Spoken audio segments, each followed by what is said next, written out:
입니다. 그러니까 잠언을 통해서 하나님께서는 지혜와 훈계를 주시려고 하셨는데요. 부연 설명을 좀 드리면 호크마라는 것은 기술입니다. 기술. 테크닉이고요. 훈계는 그 기술이 누군가에게 익숙하여질 수 있도록 트레이닝을 시키는 겁니다. 무슨 말씀인지 아시겠어요? 우리가 그냥 지혜 그러면은 그냥 좀 똑똑한 거, 머리가 좀 이렇게 잘 돌아가는 거 그렇게만 생각할지 모르지만 이 호크마라는 단어는요 기술이에요. 기술. 아주 구체적인 것이라는 것입니다. 그리고 훈계, 이 마사르라는 단어가 있는데 이 훈계라는 단어는 그 기술이 누군가에게 기술되게 할수록 계속해서 훈련시키는 것을 말을 합니다. 그러니 기술이 기술되기 위해서는 훈련이 필요한 것이고 훈련을 통해서 습득된 그 기술이 바로 뭐라고요? 지혜라고요. 근데 그 단어를 여성 명사로 사용을 하고 있는데요. 그래서 유독 이 첫 번째 단락 부분에서 여인에 대한 이야기, 지혜를 마치 사람인 듯이 설명하는 그런 설명들이 많이 나오고 그것에 반대되는 개념의 음녀, unadulterous, 이 음녀에 대한 경고가 많이 나오는 것입니다. 왜냐하면 호크마라는 단어가 여성 명사이기 때문에. 심지어 솔로몬은 지혜의 소중함을 아내로 비유하기까지 하는데요. 이 5장에 나오는 그 대화 속에서 5장 15절 이하에 나오는 내용은 그 원어적인 그 의미를 보면 우리가 이렇게 읽는 내용도 조금 서로 나누기에 좀 약간 좀 거북한 좀 성인들이나 나눌 수 있는 그런 내용들이 나오지만 그 원문의 내용을 보면 이 남편이 그 아내와의 이 부부관계를 설명하는 소위 19금의 내용까지도 포함을 하고 있습니다. 근데 번역을 조금 이렇게 완곡하게 하다 보니까 그런 것들을 잘 느낄 수가 없는데요. 신학교에서 이 잠언 부분을 이야기할 때 한 교수님이 이 부분을 이야기를 하면서 정말 서로가 얼굴이 붉어질 정도로 그 정도로 아주 노골적인 표현이 사실은 담겨 있는 그 장이 5장입니다. 그리고 나서 그 반대로 6장 26절에는 이런 말씀이 있습니다. 6장 26절.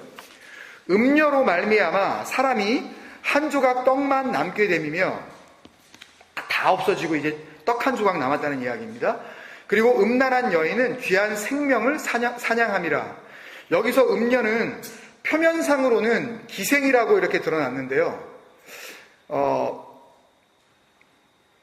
그냥 언뜻 보기에는 육체적 음란을 조장하는 타락한 여인을 말하는 것처럼 보이지만 이 음란한 여인이 원하는 것은 결국 뭐였다고요? 그냥 돈이나 그 사람과의 쾌락이 아니라 귀한 생명이었기 때문에 그것을 사냥하러 다니는 여인이었기 때문에 이 여인은 단지 거리의 여인 혹은 몸을 파는 창녀만을 의미하는 것이 아니라 정말 어떤 생명을 완전히 그냥 삼켜버리려는 베드로전서 5장 8절이죠. 근신하라 깨어라 너희 대적 마귀가 우는 사자같이 두루 다니면서 누구를? 삼킬 자를 찾는다. 그런 바로 삼킬 자를 찾는 생명의 사냥꾼인 사탄, 마귀를 의미하는 거죠. 그리고 결국 7장에서 이 음녀의 정체가 드러납니다.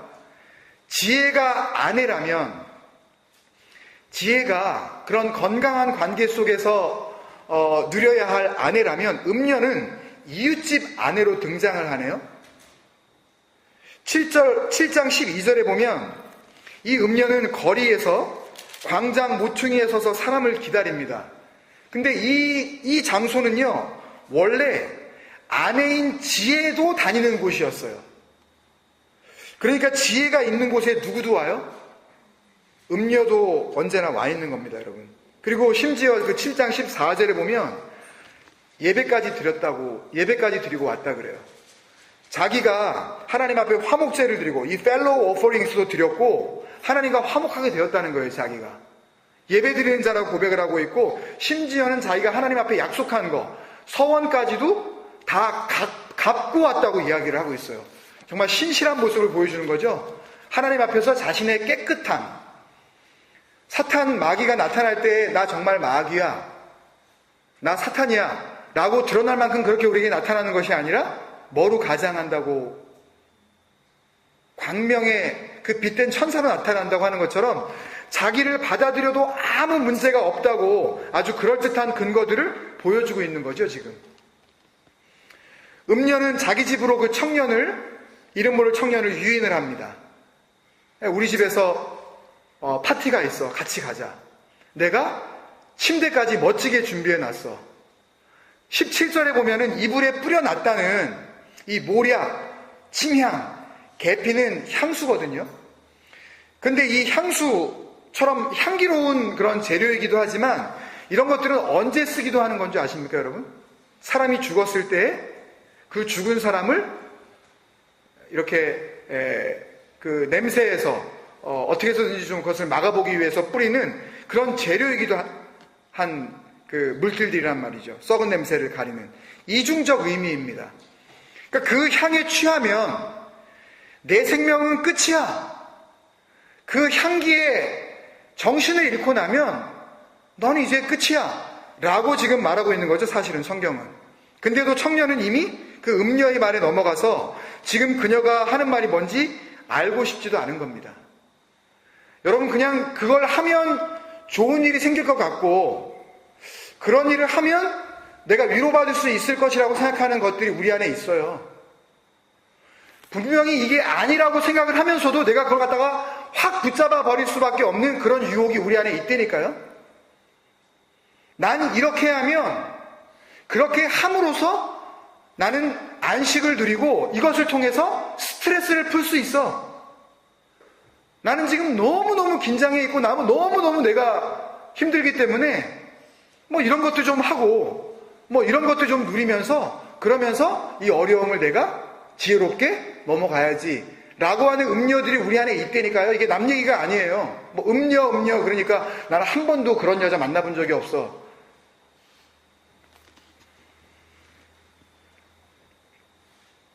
그녀가 하는 말이 뭔지 알고 싶지도 않은 겁니다. 뭐죠 이게요? 얼간이죠. 얼간이. 정신이 나간 인간. 그래서 22절, 그녀를 따라가는 그 청년의 모습을 뭘로 비유해요? 잠언 7장 22절. 젊은이가 곧 그를 따라갔으니 뭐라고 봐요?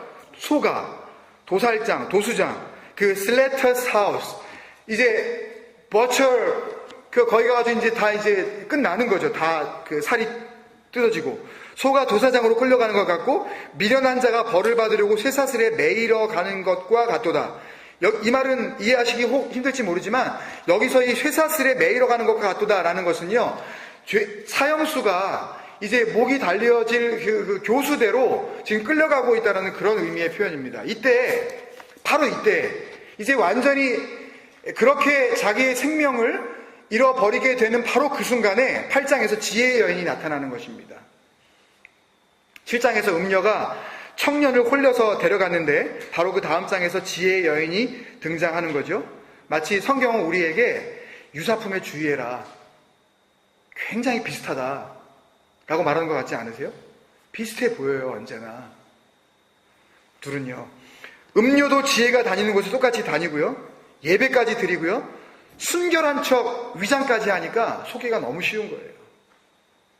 이게 맞다고 생각하는 겁니다. 특히 8장의 22절부터 31절의 말씀은 잠언이 그토록 안타깝게 알려주고 싶었었던 바로 그 지혜, 그 진정한 호크마, 하나님을 향하여서 나아갈 수 있는 구체적인 기술, 그것이 무엇인지, 아니 쉽게 얘기하면 그게 누구인지 정확하게 알려주고 있습니다. 지혜가 자기 자신을 드러내면서 자기 스스로가 자기 스스로를 밝히며 소개하고 있는데요. 22절부터 8장 22절부터 31절까지 같이 한번 우리 읽겠습니다. 22절부터 31절의 말씀. 잠언 8장 22절부터 31절의 말씀 시작. 여호와께서 그 조화의 시작 곧 태초에 일하시기 전에 나를 가지셨으며 만세 전부터 태초부터 땅이 생기기 전부터 내가 세움을 받았나니 아직 바다가 생기지 아니하였고 큰 샘들이 있기 전에 내가 이미 있었으며 산이 세워지기 전에 언덕이 생기기 전에 내가 이미 났으니 하나님이 아직 땅도 들도 세상 진토의 근원도 짓지 아니하셨을 때에라. 그가 하늘을 지으시며 궁창을 해면에 두르실 때 내가 거기 있었고 그가 위로 구름을 견고하게 하시며 바다의 샘들을 힘있게 하시며 바다의 한계를 정하여 물이 명령을 거스르지 못하게 하시며 또 땅의 기초를 정하실 때에 내가 그 곁에 있어서 창조자가 되어 날마다 그의 기뻐하신 바가 되었으며 항상 그 앞에서 즐거워하였으며 사람이 거처할 땅에서 즐거워하며 인자들을 기뻐하였느니라. 청년은 어쩌면 지금껏 지혜가 어디에 있는지 그 지혜를 그냥 내 머릿속에 갖다 담을 수 있는 지혜로 그 지혜를 소유하려고 그렇게 밖을 쏘다녔는지도 모릅니다, 여러분. 저 여자가 지혜인가? 이 여자가 지혜인가? 이걸 하면 지혜를 얻게 될까? 그러다가 누구를 만나버린 거예요? 지혜를 찾다가 음료를 만난다니까요, 언제나요, 여러분? 나름대로 여러분들이 삶 가운데 똑똑하다고 생각하는 것들을 유지하고 추구하려다가 여러분 생명을 빼앗아갈 그 음란한 것을 만나게 된다니까요, 여러분? 알고 만나는 게 아니에요, 여러분. 음료를 만나야지 라고 찾아 나선 것이 아니라 지혜를 만나겠다고, 참 생명을 만나겠다고 찾아 나선 그 길에서 내 생명을 사냥할 그 그녀를 만나게 된다고요. 지혜는 말합니다. 나는 그렇게 찾아지는 게 아니다. 나는 땅이 생기기도 전에, 바다가 아직 있기도 전에 나와 함께 하셨던 그 하나님을 너희가 정말 알 때, 하나님을 경외할 때, 그 아버지의 마음을 알 때에 참되고 순결한 지혜를 만나게 된다는 것입니다, 여러분. 하나님이 가르치시는 바로 그 방향. 그래서 잠언의 결론을 31장 마지막 부분에 성경은 우리에게 그렇게 내려주고 있는 거죠. 31장 30절 같이 읽을까요? 31장 30절. 거기에 한눈 팔지 말라는 겁니다. 거기에 마음 뺏기지 말라는 거예요. 그런데 연연하지 말라는 겁니다. 같이 읽습니다. 시작. 고운 것도 거짓되고 아름다운 것도 헛되나 오직 여호와를 경외하는 여자는 칭찬을 받을 것이라. 여러분, 잠언을 읽는 이유가, 잠언을 읽은 이유가 지혜를 찾기 위함이었다면 그 방법은 절대적으로 잘못된 것입니다. 나는 그분 앞에서 누구인지 알지도 못한 채 그 지혜만을 얻고자 할 때 그 지혜는 현숙한 여인이 아닌 음란한 여인이 되어 내 앞에 서게 될 것입니다. 아니, 내 앞에 서게 되는 정도가 아니라 내 안에 들어와서 내 마음의 주인이 되어버릴 것입니다. 하나님을 정말 경외할 때에만, 하나님께서 가르치시는 그 방향으로 눈을 고정할 때에만 그렇게 얻어지는 생명의 지혜를 우리 안에 지키고 품고 살아갈 수 있는 모든 주생의 가족 되시기를 주님의 이름으로 축원드립니다. 이게 어떻게 가능합니까? 이게 어떻게 가능해요? 아까 나누었었던 베드로 전서 5장 8절 말씀에 이어지는 5장 9절의 말씀은 이렇게 우리에게 이야기하고 있죠. 너희 대적 마귀가 두루 다니면서 오는 사자처럼 삼킬 자를 찾고 있다. 그렇지만 이것을 뛰어넘을 수 있는 능력이 있으니 그게 바로 이것이다 라고 주신 말씀이 뭐예요? 너희는 믿음을 굳건하게 하며 그를 대적하라. 말은 쉽죠, 여러분. 어떻게 믿음에 굳게 섭니까? 어떻게 믿음에 굳게 서요, 여러분? 믿음에 굳게 선다는 말을 잠언해 주신 이 은혜를 다시 생각할 때에 그게 뭐겠습니까, 여러분? 믿음에 굳게 선다는 것은? 이 추상적으로 보일 수 있는 이 말씀을 다시 잠언을 시작한 그 결론의 말씀으로 돌아가면 결국은 믿음에 굳게 서라는 이야기는 하나님께서 가르쳐주고 계신 그 방향을 향하여서 눈을 고정하고 그리고 그 길을 함께 가라는 말씀 아니겠습니까, 여러분? 함께 이 공동체를 통하여서 하나님께서 그토록 우리를 통하여서 이루시고자 하셨던 진정한 호크마, 진정한 지혜의 삶이 믿음 위에 굳게 섬으로 나타나시기를 다시 한번 주님의 이름으로 축원드립니다. 우리 그런 마음으로 우리 마지막 했었던 찬양, 주님 한 분만을 위하여. 이 찬양을 드리면서 참 이 찬양 가운데 내가 그렇게 살지 못했던 것을 그분도 아시고 나도 너무 잘 알기 때문에 그분 앞에 죄송한 마음에 마음이 뜨거워졌는데요. 잠언을 같이 읽고 우리가 은혜 나눈 믿음의 동지로서 이 찬양을 다시 한번 드릴 때, 주님, 우리는 그게 잘 안 되지만 이제 우리 마음 가운데 다시 진정한 하나님을 바라볼 수 있는 그 영적인 기술, 그 호크마가 있게 하여 주옵소서. 그래서 하나님 한 분만을 위해서, 하나님 한 분만을 향하여 하나님만을 바라보면서 하나님만을 바라봅시다. 여러분, 우리 다 같이 한번 일어나셔서 이 찬양 한번 부르고 기도하며 예배 마치도록 하겠습니다.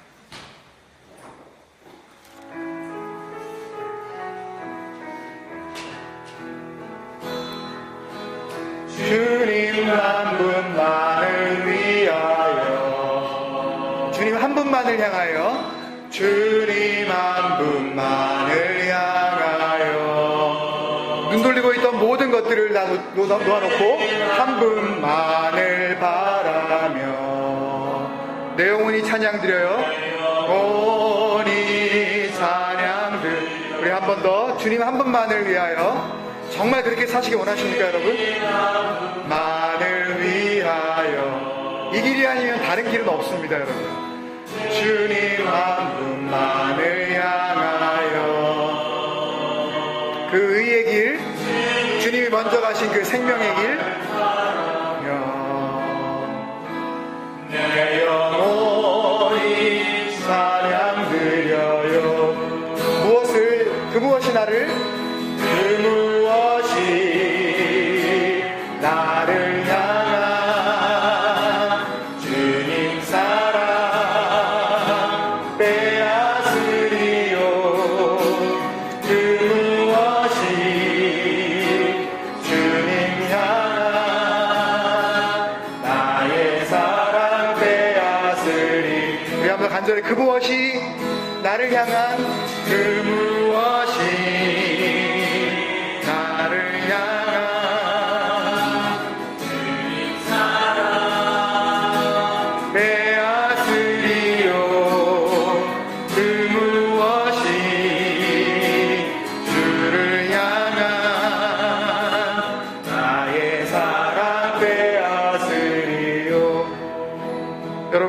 같이 한번 기도했으면 좋겠는데요. 우리 두 가지 기도의 제목으로 잠언을 정리하고 싶습니다. 한 가지는 정말 우리의 눈이, 우리의 마음의 눈이, 우리의 영적인 눈이 열리어져서 너무 분주하게 이것저것을 바라보려고 했었던 그 모든 눈들을 정리하게 해주시고, 하나님이 봐라, 하나님께서 야라 하시면서 가르쳐 주시는 그 방향으로 나의 시선도 그렇게 모아지게 하여 주옵소서. 첫 번째 기도 제목이고요. 두 번째는 우리 찬양한 것처럼 그 무엇이 나를 향한 주님 사랑 빼앗으리요. 맞습니다, 여러분. 나를 향한 주님의 사랑을 빼앗을 것은 이 세상에 아무도 없는 것은 우리가 로마서 8장에서 익히 잘 알고 있습니다. 그런데 여러분 한번 생각해 보세요. 그 무엇이 주를 향한 나의 사랑 빼앗으리요. 우리가 고백을 할 때 여러분 정말 여러분 안에 빼앗길 만한 주님을 향한 사랑이 있으십니까, 여러분?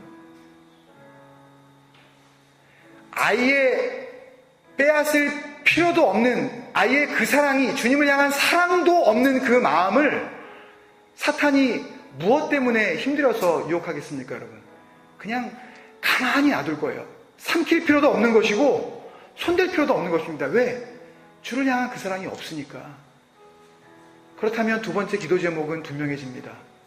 주님, 내 안에는 뺏길 사랑도 없었네요. 주님은 그렇게 나를 사랑하셨는지 모르지만 나는 알고 보니 주님 앞에서 뺏길 사랑도 없는 그런 무정한 자였네요. 나는 내 생각만 하고, 나는 내 앞가름하기에 바빴고 내 인생 하나 어떻게 잘 먹고 잘 살아보려고 급급한 그런 생각밖에 없었네요, 주님. 그런데 웬 말씀입니까? 내 마음에 주님을 향한 사랑이라니요. 여러분 발견하세요? 여러분 가슴속에 주님을 향한 사랑, 빼앗길 만한 그런 사랑이 있는지. 그렇다면 우리의 기도 제목은 그렇게 귀결되어지지 않을까요? 주님, 나에게 사랑 주옵소서. 이 메마르고 각박한 이 완악한 마음 가운데 정말 사탄이 호시탐탐 노리면서 빼앗아가려고 그렇게 애쓰고 있는 주님을 향한 사랑 주시옵소서. 그 사랑이 나를 살리고 그 사랑이 주님께서 가르치시는 그 방향으로, 그 사랑으로 나를 인도하실 줄로 믿습니다. 이 두 가지 기도 제목 놓고 우리 같이 마음을 다해 주님 앞에 기도하며 나아가겠습니다. 아버지 하나님, 간절히 기도합니다. 잠언의 수많은 말씀들, 900개가 넘는 아버지 하나님 쏟아지는 그 잠언들 가운데 도대체 무슨 말씀을 붙잡아야 될까요? 그 말씀을 붙잡기만 하면 우리는 정말 되는 건가요? 우리는 말씀을 붙잡기나 하는 걸까요? 그 말씀 앞에서 내 마음을 내어놓기는 하고 사는 걸까요? 그 말씀이 내 안에 들어와 역사하실 수 있도록 아버지 하나님, 내 마음을 그 말씀 앞에 내어놓고 살아가고 있는 그런 삶입니다. 주님께서 내 마음 아시지요? 내 눈이 어디를 바라보고 있는지, 내 마음이 온통 어디에 마음을 다 뺏겼는지 주님은 다 아시죠. 그 무엇도 나를 향한 주님의 사랑 빼앗을 수 없는 것은 내가 알고 있지만 내 마음 안에는 가만히 살펴보니 주님을 향하여서 빼앗길 만한 사랑이 없는 것을 내가 이제야 알겠네요. 아버지 하나님께서는 아직도 죄인이어서도 원수였던 나를 향하여서 당신의 사랑을 그렇게 분명히 보여주셨건만 나는 하나님을 이용을 해서 내가 잘 먹고 잘 살려고, 그냥 그 축복의 환장을 해서 그 복만 받아보려고 어떻게 해서든지 하나님의 말씀을 이용을 하고 그 말씀만 붙잡으면 잘 먹고 잘 살 수 있을 것이라고 생각하는 아버지 하나님, 그렇게 이기스러운 그런 마음으로 주님을 이용하고만 있었던 그런 나는 아니었는지, 아버지 하나님, 하나님 앞에서 떠나버린 하나님의 등을 돌린 아버지 하나님, 죄인인 나를 발견합니다. 주님, 이 시간 용서의 은혜를 우리에게 허락하여 주시옵시고 내 마음 안에 발견할 수 없는 하나님을 향한 사랑 안에 주님의 사랑을 허락하여 주시어서 그 놀라운 선물이 주님 앞에 우리가 보여드려야 할 유일무이한 우리의 자랑 되어지게 하여 주시옵소서. 주님, 간절히 기도합니다. 사랑하는 아버지, 은혜를 감사합니다. 잠언에 헤아릴 수 없는 그 많은 그 격언들 가운데에서 우리의 마음이 요동치지 말게 하여 주시옵시고, 왜 그 많은 말씀들을 주셨는지 그 분명한 하나님의 마음을 깨달아 이제는 진리 안에서 하나님께서 그토록 기대하셨던 참된 호크마의 삶을 살아가게 하여 주시옵소서. 지난 한 주간 동안도 그 말씀으로 우리를 인도하셨던 것 감사합니다. 감격의 그 마음을 담아 주님 앞에 물질을 올려드립니다. 하나님 받으실 만한 정결한 예물 되어지게 하여 주시옵시고 물질 안에 우리의 생명도 함께 올려드리게 하여 주시옵소서. 이 물질을 통하여서 주님께서 이 땅에 오셨었던 그 한 가지 이유, 하늘나라가 이 땅 가운데 이루어지게 하여 주시옵소서. 지금은 우리 주 예수 그리스도의 크신 은혜와 아버지 하나님의 극진하신 사랑하심과 성령의 감화감동 내주 충만케 하심이 이제는 내가 살아갈 때에 하나님의 말씀을 나의 하수인 삼아 나의 지혜로 이용하는 것이 아니라 오히려 그 지혜가 내 안에 들어와 나와 함께 동거하며 나를 인도하시는 나의 주인으로서 그렇게 나를 인도하여 주실 것을 믿고 세상 가운데 나아가는 주의 백성들이 머리 위에 이제로부터 영원까지 함께 하시기를 간절히 축원드리옵나이다. 아멘. 주님 은혜도 하여 주옵소서. 소망으로 주님 한 주간 승리하게 하여 주시옵소서.